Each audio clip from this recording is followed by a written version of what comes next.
Assalamualaikum warahmatullahi wabarakatuh. Alhamdulillah wa syukru ala ni'amillah. Masih keneh tiasa ditepang dangukeun deui dina acara anu matuh kamemet urang sadayana. Atuh ngarah teh nyangkolong tingkana waktos sumangga. Ayeuna mah urang lajengkeun deui. Kumaha salajengna? Para mitra sadayana, para wargi sadayana, berang geus kasilih deui ku wanci peuting, sora jangkrik, gaang, ciang-ciang cari cangkas, katut sora sasatoan anu sejena, rampak di sarada, tur patembalan, nembangkeun hariring memuji kawasaning Sang Hyang Wening. Dina mangsa harita sanggeus ngalakonan salat Isya, Jang Aris Kang Husna nyilam katut Jang Didin aruplek ngarobrol di patengahan. Cikopi jeung Mang Rupaning dahareun ngabarak ngabarengan pogotna sapanjang wangkongan. Bener eta teh Din. Kang Husna rada ngajenghok. Mangsa Jang Aris nepikeun carita yen dina poe isukan Jang Didin teh jeung keluargana rek nanyaan ka imah Nyi Adah. Nya leres Kang. Atuh lain bebeja ti beurang mula mana teh Din. Nya Jang Didin, mun bebeja ti beurang mula keneh mah meureun ku ece oge dipanggieunkeun heula kue keur bawa keur bahankeun ka imah Nyi Adah. Nyilam jeung Kang Husna siga nu nganahana. Ah keun bae ceuk, da emak oge nyieun kue-kue wae mah. Terus nah maneh make meuting di dieu atuh ari isukan rek nanyaan mah Din. Keun bae Kang, pan isukan emah jeung bapa teh rek nyamper heula ka dieu Kang. Oh, cing. Ari kulawargana Nyi Adah geus dibejan acan. Nyanggeus atuh Kang, tadi bada asar geus dibejaan ngarah poe isukan teh teu ka mana-mana kitu tah Kang. Keun atuh alus ari kitu mah Din, bareng we atuh nya kawin jeung si Aris, ceuk Kang Husna. Nya bener Din, sareng we atuh jeung Jang Arisnya kawin teh. Nyilam siga nu langsung sapu. Kang Husna ngomong kitu teh ari Jang Didin jeung Jang Aris mah malah silih reret bari pating serenge. Kunaon geuning malah cungar-cengir kitu Din Riz? Kang Husna kurang kerung sarta rutret kanu duaan. Sidik kahayang Didin jeung Jang Aris oge kitu pisan Kang. Jang Didin surang ngaserenge. Nya alus atuh ari kitu mah Din. Sangkan teu jauh teuing dina poean kawin teh arinditna ti dieu we ti imah Akang. Majeng Bapak Jang Didin sina mareuting di dieu engke urang ngabring di dieu tah acara kawidanana. Cek Kang Husna nepikeun kamandangna. Tah sapuk Aris oge Pak. Jang Aris langsung satuju. Bener oge nya Kang. Jang Didin unggut-unggutan. Nya geus we kitu sakalian we isukan urang wangkongkeun nya ka kolot maneh urang badami, cek Kang Husna deui. Jang Didin jeung anu sejena unggut-unggutan. Ngan hampurannya ieu teh Din, urang mah asa moal milu nganteur nanyaan meureun nya isukan teh. Pan kudu ngalajukeut heula anu Lurah Usep, cek Jang Aris bari neuteuk nembongkeun ka kuciwa. Lah perkara ngalajukut mah urang nitah heula ka Jang Aca we. Kudu maksakeun ari kabaturan mah Riz, cek Kang Husna tandas kacida. Muhun nya Pak, keresaheun kitu nya kinten-kinten eta Kang Aca teh. Nya daekeun ari pamuruhan rada ayaan mah Riz. Sararea unggut-unggutan deui. Jang Didin siga nu bungah pisan mangsa geus meunang kapastian yen kulawargana Jang Aris oge rek milu nganteur nanyaan Nyi Adah. Wangkongan antara Jang Didin jeung keluargana Jang Aris lumangsung kalayan pohara pisan uplekna. Nepi ka teu karasa wanci teh geus liwat sareureuk kolot. Gerak kulam atuh mah katinggal tos tunduk kitu mah. Ceuk Jang Aris mangsa nempo nyilam anu geus meureuleuk ke ayu wae. Nya ieu teh asa geus cepel kieu panon teh Riz, Din. Duh, sarua akang oge geus tunduh ieu teh nyi. Rek sare teh heula tuh nya Riz, Din. Kang Husna teu turut munding ditungtungan ku Rutred ka Jang Aris jeung ka Jang Didin. Jang Aris jeung Jang Didin timbang arunggeuk. Geus kitu mah kebat bae nyilam jeung Kang Husna pating koloyor ka kamarna. Teu lila antarana. Jang Aris jeung Jang Didin oge nurutan arasup ka rohangan kamar. Geus di jero kamar goledag we. Duana ngagaloler dina dipan. Riz, urang mah bingung euy. Cek Jang Didin muka deui wangkongan dina kayaan keur alangkarakan. Bingung kunaon deui ari maneh, Din. Duit geus boga, nanyaan erek isu, bingung kunaon deui, Din. Bingung teuing kudu kumaha ye carana uing malas sagala kahadean maneh, Din. Iris, bingung uing Riz, kumaha carana ye. Lah, tong jadi pikiran masalah eta mah, Din. Da urang mah moal nagih ieu. Pan maneh teh din dede oge babaturan urang atuh, Din. Nya ari kitu nama Riz.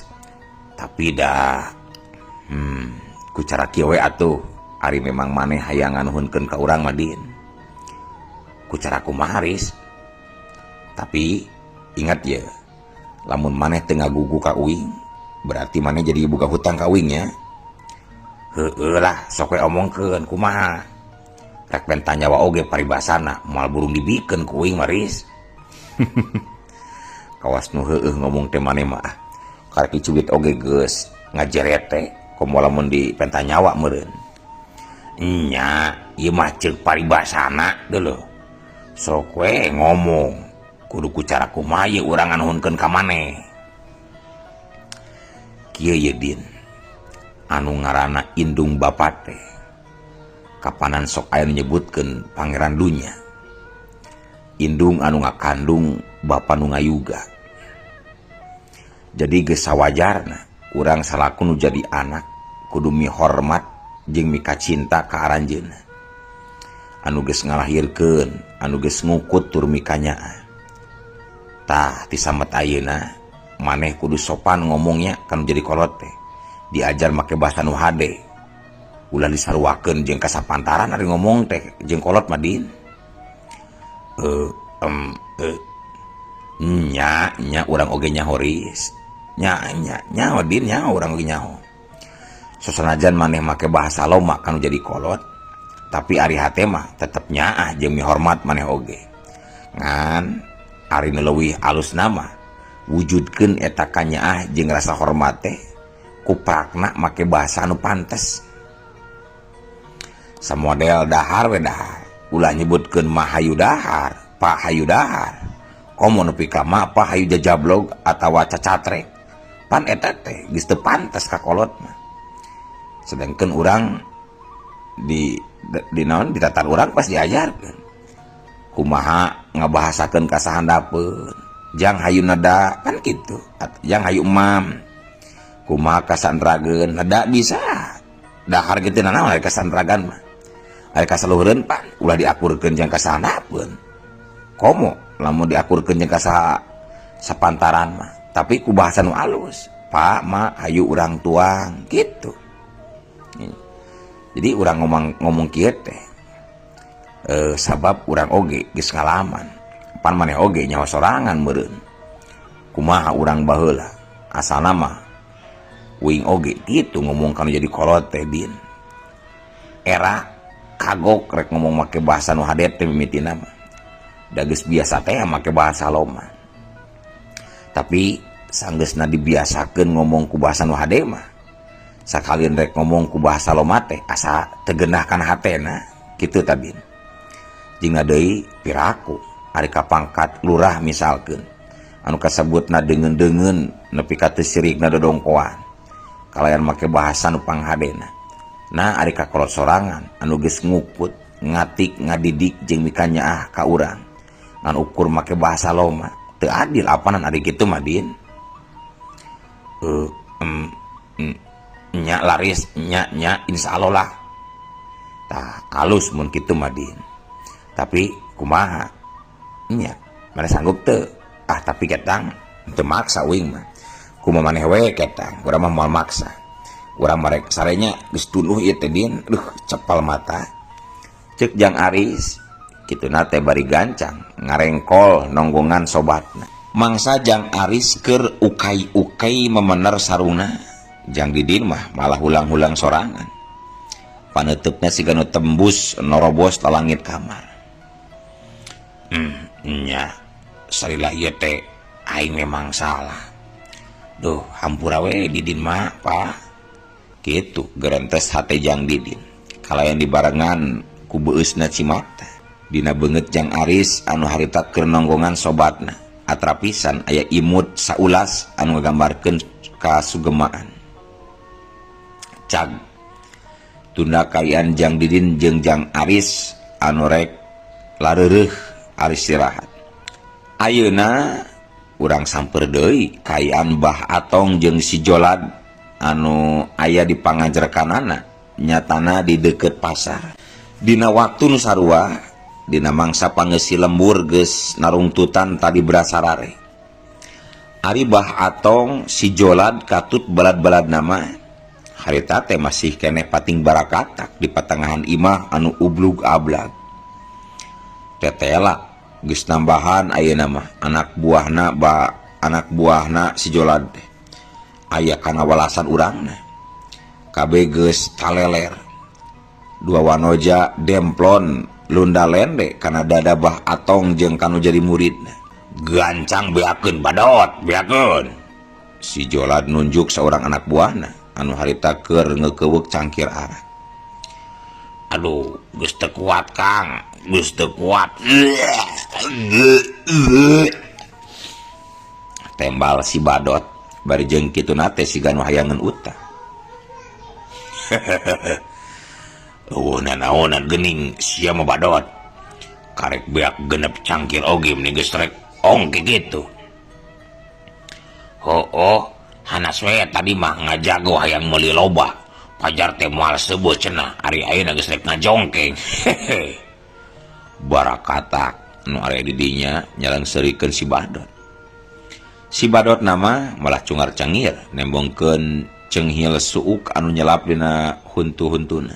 Ari peuting ayeuna na bagian saha anu bisnis teh euy. Bah Atong rutret kawalasan anak buahna. Si Aban, si Aep jeung si Purut.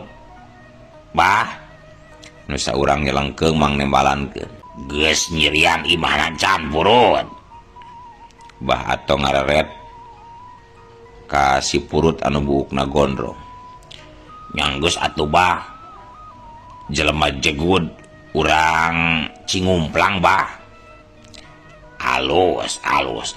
Sugan we mun cekil hasil teh euy.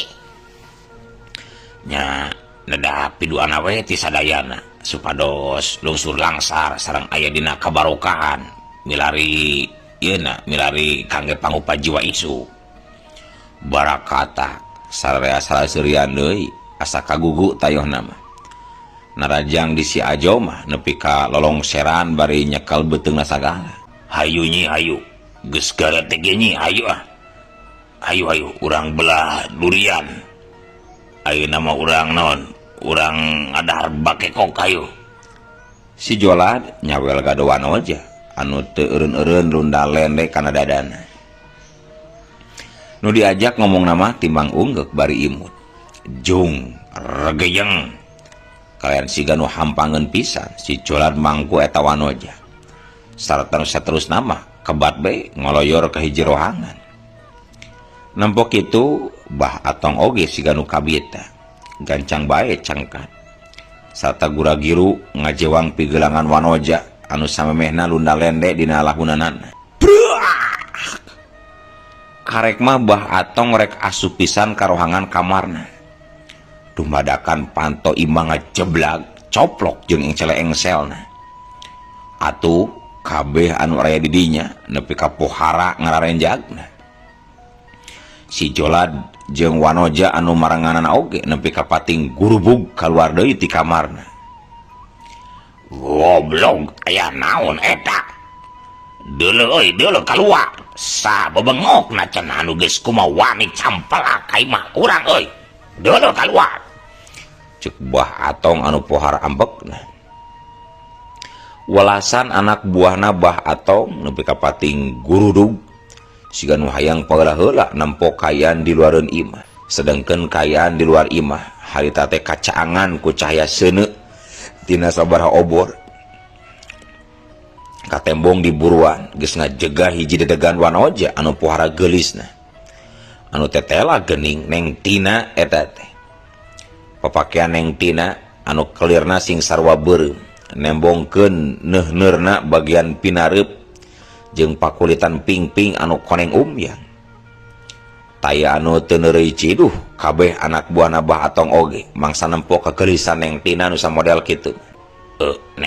Neng Tina gerendang nasi ajo bari molohok meh teu ngicep-ngicep anu tayohna mah geus waweuheun ari ka Neng Tina mah si ajo teh. Bah, aya widadari bah. Cek si Badot ngajorowo ka Bah Atong. Teu lila antarana ngurunyung Bah Atong jeung si Jolad ka tepas imah. Ari dua Wanoja mah eueuh anu milu nuturkeun teuing sieuneun atawa teuing kumaha. Nalika geus tepi ka tepas imah pohara ngajenghokna Bah Atong jeung si Jolad mangsa nempo Wanoja geulis anu harita keur ngajantang di buruan teh. Ai geuning si Pelem, si Donto, si Punggil geus sono ka Kakang Nyai, cek Bah Atong dituntungan ku surang aserenya. Neng Tina tibang imut anu pinuh ku pangirut. Nyeh, Bah Atong males ku seuri. Gandeang, Bah Atong ngagandeang nyamperkeun ka Neng Tina. Bari ditarampokeun ku si Jolad jeung ku nu sejena. Geus rengse guguru kanyimasan santai Nyai geulis, menak soleh, Pelem, Donto, Pungkil. Tanya Bah Atong sanggeusna aya di hareupeun Neng Tina. Enggeus. Tembal Neng Tina kituna teh dibarengan ku gulunya gelenyung sarta semu gulak kilak siga nu hayang nembongkeun kaendahan badana. Aduh, beuki halus kitu eta cangkeng, biwir meuni beureum, eta mata meuni cureuleuk, pinareup meuni neuhneur kitu, sumedang susumedang segede-gedang. Tapi ieu mah bari ya Allah, Surabaya ketang eta mah susu badag rada gaya. Beda jeung anu di imah. Nu di imah mah Sulawesi susu lepet kasisi. Tapi ketang Sulawesi ge jadi Sulaiman susu lepet tapi nyaman. Beda jeung anu si Nyai. Nu si Nyai mah meni Surabaya. Kakang geus sono. Nyai sono teu ka Kakang. Neng Tina timbang unggek bari runyarenyung. Aduh, atuh syukur ari sono mah. Kojengkang Bah Atong mimiti ngadeukeutan ka Neng Tina. Saratan saterus nama siga nu geus teu asa-asa deui langsung bae gabrug ngarangkul kan awak Neng Tina. Duh, moal aya deui awewe anu pangpelem-pelemna pikeun Kakang mah Nyai iwal ti hideep. Aduh, ieu Pungkil. Bah Atong semu ngaharewos karena ceuli Neng Tina. Neng Tina teu kungsi ngomong. Leungeun katu Neng Tina malah ngaragamang kana palangkakan Bah Atong. Bah Atong tibang surangga serenge. Da ceuk pikirna mah Neng Tina teh geus sonoeun pisan ka dirina. Teu ieu sadar yen kuku-kuku Neng Tina dumadakan maranjangan. Gerawak beut. Neng Tina ngaranggem anu ngajendol dina jeroeun celana Bah Atong. Saratan saterus nama dibetawat dirabut nepi ka rangsak jeung celanana. Wadah. Ada. Bah Atong nepi ka ngagoak. ngecerit maratan langit ngocak maratan jagat. Gurentel, guriti, pelengking. Salepasna tina rangkulan kana awakna Neng Tina teh, Bah Atong langsung gulang-guling nepi ka adu gelajar. Sarta kokowongan bari nungku palangkakanana anu geus berburan ku getih. Bah Atong, kunaon bah kunaon bah. Si Jolad jeung walasan baladna nepi ka pohara ngarenjagna mangsa nempo kitu teh. Sararea teh sirikna heula pating gurudug nyamperkeun ka Bah Atong. Kerjet hos antuk nama Bah Atong ngerajet ngalepaskeun nyawa.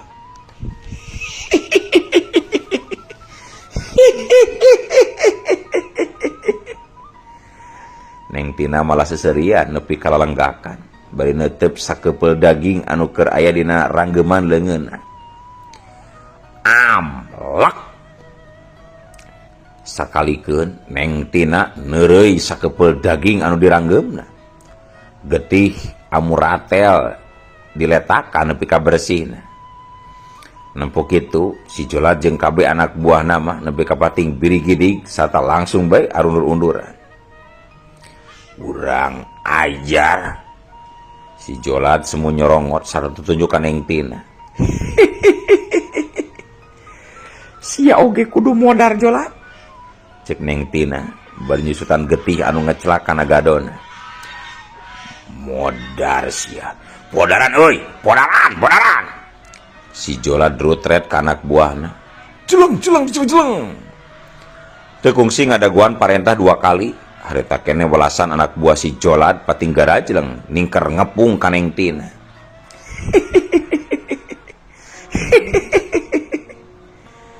Nempo kitu teh Neng Tina mah malah seserian. Ganjang bodar euy, bodaran. Jorok si Jolad siga nu geus teu sabar. Hiat, culeng siak hiuk. Si Badot jeung saurang baladna meh barang ngagajleng sarta ngayakeun panarajang. Peureupna nepi ka pating hariung bangbaraan. Siga nu hayang mejetkeun awak wanoja anu masih kene ngajantang di hareupeunana. Puri nyai, celebet. Samemeh peureub si Badot jeung saurang baturna keuna kana sasaran. Sakilat Neng Tina metakeun 2 leungeunna. Sarta dumadakan aya cahaya beureum anu pating blesat nenggal pisan kana dada 2 lawanna. Adaw, kalayang. Kedebut. Awak si Badot jeung saurang baladna nepi ka pating jarengkang aya kana opat deupana. Sarta saterusna mah pating gardebut ninggang lemah. Satuluyna karejet kulahe. Si Badot jeung saurang baladna langsung sakarat. Sarta teu kungsi lila oge langsung ngerejet ngalepaskeun nyawa sapada harita.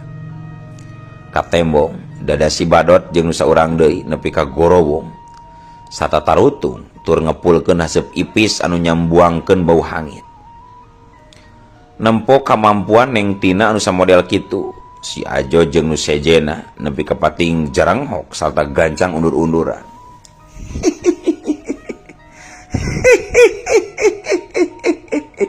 Seuri Neng Tina kadengina mata kukuraya burileng. Neng Tina ngareret ka pelebah nang tunggal si Jolad bari mata ngaburileng. Tapi tetela ari si Jolad nama geus eueuh di tempatna. Neng Tina jadi rungah ringe nitenan kasabudereun eta patempatan.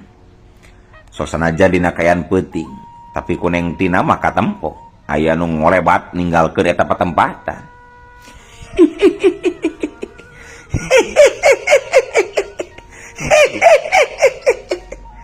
Rek lumpat ka mana sia Jolad?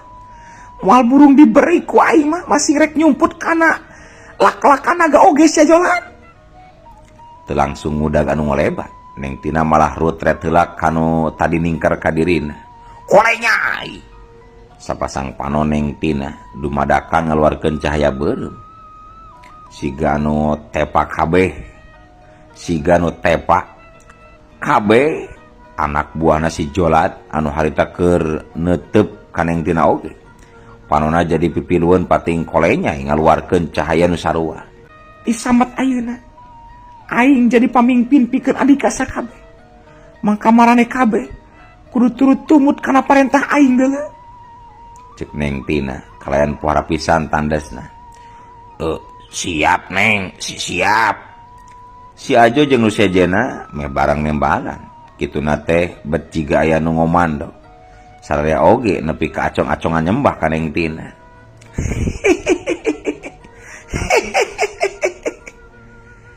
Neng Tina seserian deui nembongkeun ka sugemana. Cuelat jeleng. Geus kitu mah gancang bae Neng Tina ngacorelat sejarek mudag si Jolad anu kabur. Kalayan dina gerakan anu pohara pisan geusitna. Tapi dina kayaan keur kitu. Waktosna. Insyaallah enjing pageto baris dilajengkeun deui. Amit mundur ti payunan para wargi sadayana.